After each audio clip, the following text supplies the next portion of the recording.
Um, I'm a little tired this morning. This will be the squat video, or the squat series, if you will. I'm just going to explain how I think the squat should roughly look. Maybe I'll break down the difference between a high bar and a low bar. I really don't think it matters that much for most people. Just find the one that's comfortable, and there'll be slight differences, but most of the moving parts should be doing the same thing, focusing on the same thing. So to me, it's kind of like, why am I gonna? There just shouldn't be a huge difference in my mind. Now, obviously, some people are gonna squat different than how I'm going to present it, but that's fine.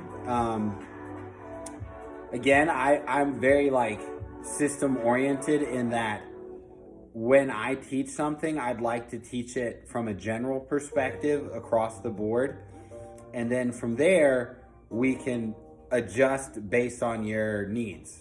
Whether that's pre-existing injuries or,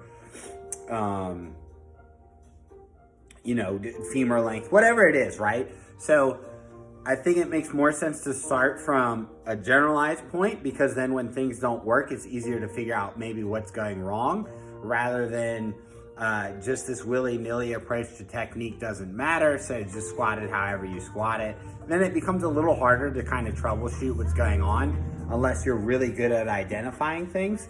So with that said, the kind of order this will work in is going to be setup. So I'll go over kind of my setup, but just general things to consider. We'll go over the squat itself, and kind of what I would look for, and what, I've picked up from others to look for.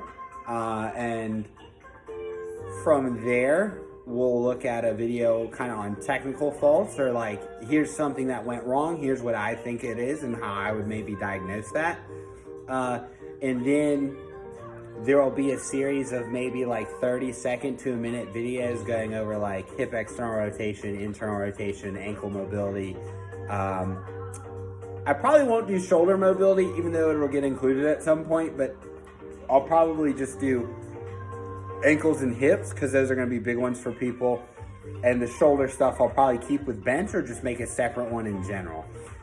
So again, it'll go setup, it'll go movement action, it'll go technical issues, and then we'll go into, honestly, it could be anywhere from 9 to 10 different mobility or kind of warm-up things I personally do or have had people done that seem to just kind of get at different restrictions that people might have just from not greasing that groove, moving in that way.